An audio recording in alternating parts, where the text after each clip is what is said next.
Welcome back to our weekly walkthrough, where we bring the above, below, and talk about the transits you should know.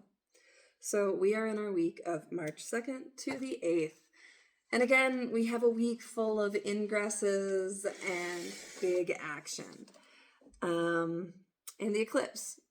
And I'm not going to pretend that we aren't in an absolute mess right now. One glance at the headlines will tell you what I'm talking about. And we're going to avoid naming it because I want you to actually be able to see this video, and they don't. So with that, our theme of the week is the world. And this is our big lobster guy wrapped around the world. And this feels like having to contend with these overwhelming beliefs and structures that are just very in our face right now. And, we are going to get an echo of what we already went through with the Mars-Uranus square right before the weekend, because the moon in Leo on Monday is going to reactivate that by squaring Uranus and then opposing Mars. And I am expecting more of the same volatility and actions, especially militarily, that we already saw there. If you are in any of those areas, please be careful. Check your personal chart and your personal transits to see how best to navigate it, or hit me up in the comments. I'm happy to troubleshoot if I can. Then we're going to get the moon moving into Virgo, which is going to start our more acute part of the eclipse window. Just like with any lunation, as soon as the moon is in or out of the sign, that's the range that we're looking for. And the Virgo eclipse will be on Tuesday, second to last in the series. But with that, we also have Mars dropping into Pisces, which kind of sucks timing-wise, specifically because it's going to agitate the Pisces sector of the chart where we just finally started to get a break when Saturn and Neptune left, and Venus is there. Like, yes, the Mercury retrograde is happening, but Venus has been carrying a lot of the weight. But now we have Mars and the North Node co-present with Venus and a very debilitated Mercury. And it's tricky. And the moon will make the opposition to the node at 9:35 p.m., which is almost like a pre-eclipse vibe, because the eclipse will go exact in the wee hours on Tuesday. So we're really, Monday, which is Moon Day, does have that eclipse signature in it as well, starting from 5:33 a.m. And with Mars opposite the eclipse, there is an increased level of conflict. So on Monday, we have our mountain goats, and we have the Two of Coins.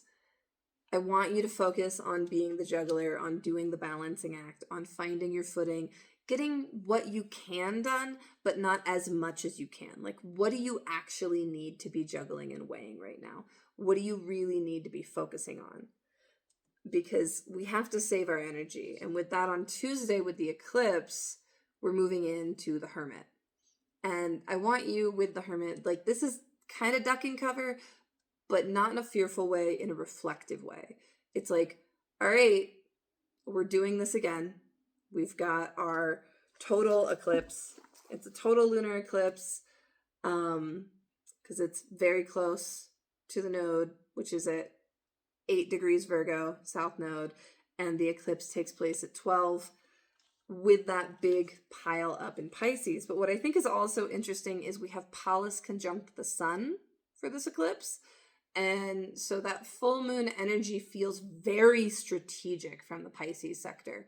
And on an individual level, I want you to really think about what the Pisces and the Virgo eclipses have brought. And, we started this eclipse cycle back in 2024. And with the first Virgo eclipse, that's why Honeycomb, highly recommend. Gotta keep track of our dates. But our first Virgo eclipse was way back in, I realized I grabbed the wrong honeycomb. This is what I get for recording during a Mercury retrograde, but I can't leave you guys high and dry. I want to say the first Pisces one was September 17th, 2024. But that might have been the Virgo one. Either way, go back through the eclipse cycles, use AstroSeek, track the dates, and really track the story. Track your Virgo story. What is it that is being put out right now? What are you letting go of? What are you finished with? What is being disseminated, like, from that area of your chart? With the really fallen Mercury retrograde ruling this, I do think there's remediative quality, like a more remediative quality to the reflection and to the backwards view, rather than trying to figure out like what's going to come of it. It's more like what has already been and where is that taken us now, rather than trying to like look forward. So we jump from our eclipse forward into Wednesday, and things really start to feel fast. It's a Mercury retrograde day. We have the Eight of Wands, and this particular Eight of Wands is one of our Gothic ones from the Black Tarot, and it is more the energy of kind of conflict. We have the moon opposite Venus and trine Uranus. Then Venus sextiles Uranus, moon drops into Libra, giving us a slight reprieve from the eclipse energy, except then we also get our opposition to Neptune and Saturn and a trine to Pluto. So Wednesday feels like we're trying to do sense making and take action after the reflection of Tuesday and the eclipse. But on top of that, it may also be messages coming from people that you don't necessarily want to hear from. So both like check your DMs, but maybe read the preview before opening them. On Thursday, the big news is really just the Sun-Jupiter trine, and the Moon-Jupiter square, and then we drop into a void of course moon. And this is the Fool reversed. And this particular Fool reverse is our dandelion cracking the pavement. So with this, there is a good opportunity here with the Sun-Jupiter trine, but they are both like tied into the Mercury retrograde. And so on Thursday, I want you to focus more on inner beginnings. Like, where can you crack the concrete of behaviors that have taken hold that you have previously defeated? Like, I want you to think about the type of stuff where it's like you let the bad habit come back and you're ready to begin the good habit again. Like, again, we want to lean into the repetition, but also the interiority, because it's not really a good time for external action. Friday, we get our next big ingress, which is at 3:45 a.m.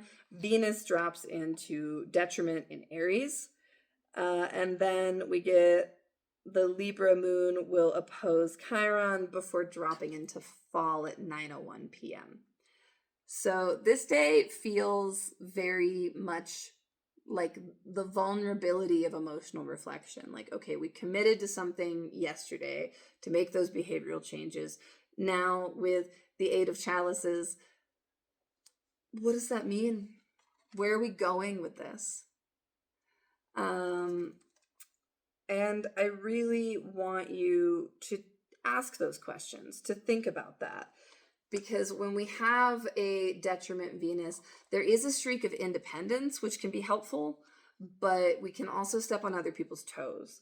And particularly with the detriment Venus, she's moving straight into Neptune Saturn territory, so she's really much less happy than she was in Pisces.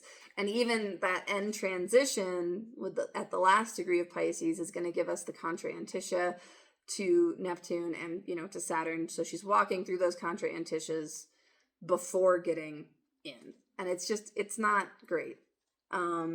Which is probably why Saturday, which gives us our cazimi, the turning point in the retrograde, where we feel like, okay, now we're starting to figure out what this is about. Here's how we can integrate it. Here's how we can work with it.